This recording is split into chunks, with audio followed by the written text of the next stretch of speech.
चीन में कोरोना के तेज रफ्तार से फैलने की वजह कोरोना का नया वेरिएंट BF7 है। आपको बताते हैं ये कितना खतरनाक है।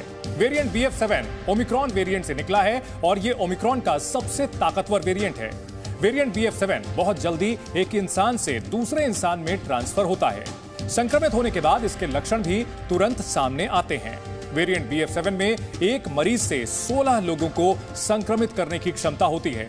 वेरिएंट BF7 कमजोर इम्यूनिटी वालों पर घातक साबित होता है, इसलिए चीन में बुजुर्ग सबसे ज्यादा इन्फेक्टेड हैं। वेरिएंट BF7 इतना ताकतवर है कि चीन में फुल्ली वैक्सीनेटेड लोगों को भी यह वेरिएंट संक्रमित कर रहा है। भारत में भी कोरोना वायरस के वेरिएंट BF7 की एंट्री हो चुकी है। भारत में BF7 के अब तक 3 मामले सामने आ चुके हैं। इनमें से 2 केसेस गुजरात से हैं, एक केस ओडिशा में डिटेक्ट हुआ है। पहला मामला अक्टूबर में आया था। सवाल यह है कि क्या चीन की तरह हमारे देश में भी BF7 वेरिएंट तबाही मचा सकता है? क्या एक बार फिर कोरोना से जुड़े कड़े प्रतिबंध लगाए जा सकते हैं? क्या मास्क दोबारा अनिवार्य होने जा रहा है? इन सभी सवालों के जवाब के लिए देखिए ये रिपोर्ट।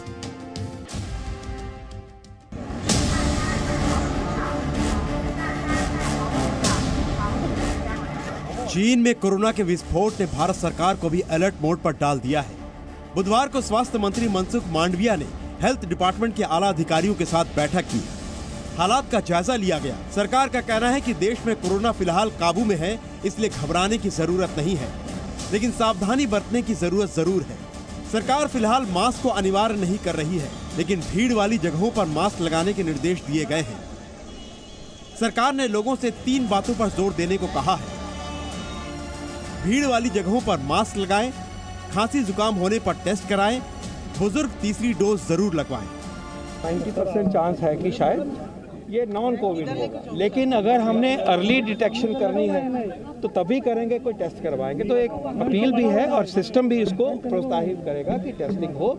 टेस्टिंग बढ़ेगी तो हमारा फुटप्रिंट ज़्यादा होता है, प्रॉब्लम जो है वो डिटेक्ट होगी, उस वायरस का आइसोलेशन होगा, उस वायरस का जीनोम होगा, तो हमें पूरी ताकत मिलेगी और हमें समझ रहे कि हम किस तरफ बढ़ रहे हैं। पॉलिसी है, वैक्सीन अवेलेबल हैं, तो उसको तरफ जाइए। और पर्टिकुलरली जो हमारे सिटीजन्स, सीनियर सिटीजन्स हैं, वो कोई छूट गए हैं प्रिकॉशन डोज से, तो हमेशा की तरह जैसे हम पहले भी अपील करते थे कि उनका हमें ज्यादा ख्याल करना है। उसकी एडवाइजरी अभी भी हम क्या कहते हैं कि अगर हम क्राउडेड प्लेस में हैं, चाहे बाहर, जैसे मैं अब क्राउडिंग में आ गया हूं, तो मुझे मास्क लगाना है। अंदर भी अगर क्राउडिंग है तो वहां भी हमने मास्क लगाना है। यही नहीं, सरकार ने अब विदेश से आने वाले यात्रियों की एयरपोर्ट पर रैंडम कोरोना जांच शुरू कर दी है। अब सवाल उठता है कि क्या चीन में फैले कोरोना वायरस का वेरिएंट BF.7 भारत में भी सक्रिय है? सूत्रों के मुताबिक देश में अभी कोरोना के 10 अलग अलग वेरिएंट मौजूद हैं। इनमें सबसे नया वेरिएंट BF.7 मौजूद है। BF.7 वेरिएंट ही चीन में सक्रिय है। डेल्टा वेरिएंट भी कहीं कहीं दिखाई दे रहा है। तो क्या BF.7 वेरिएंट की वजह से भारत में भी कोरोना तेजी से फैलेगा? एक्सपर्ट्स के मुताबिक ऐसा नहीं होगा। भारत जैसे देश को खतरा नहीं है, क्योंकि हमारे देश में वैक्सीनेशन के 3 राउंड हो चुके हैं। लोगों में इम्यूनिटी डेवलप हो चुकी है। ज़्यादातर जो जनता है उसको टीकाकरण हो चुका है और बहुत प्रभावी टीके हैं।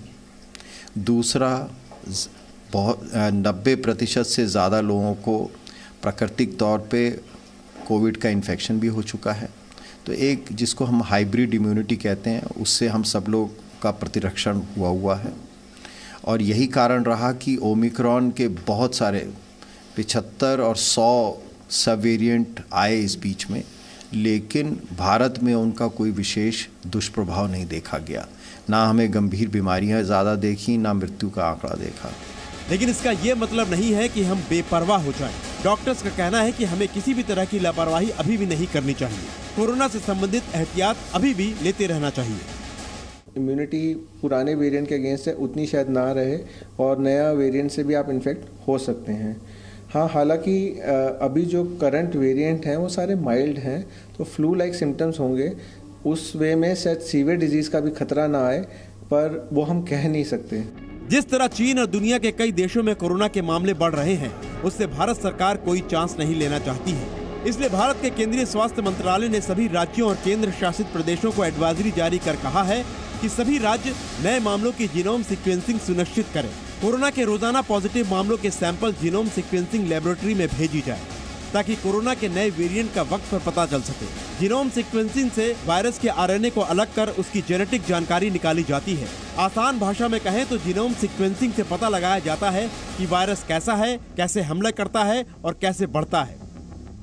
हमें पूरी तरह से genome surveillance, Covid appropriate behaviour और वैक्सीनेशन तीनों चीज़ों पे फोकस देने की ज़रूरत है, क्योंकि अगर ये तीनों चीज़ें पे हम फोकस देंगे तो हम ये इन्फेक्शन को आगे बढ़ने नहीं देंगे और कोई भी नया वेरिएंट आएगा उसको पिकअप कर लेंगे। भारत में कोरोना वायरस के फैलने का खतरा बहुत कम है। एक्सपर्ट्स के मुताबिक चीन जैसे हालात भारत में फिलहाल नहीं होंगे, लेकिन जिस तरह वायरस अपना रूप बदल रहा है उससे सरकार कोई लापरवाही नहीं बरतना चाहती। ब्यूरो रिपोर्ट, जी मीडिया।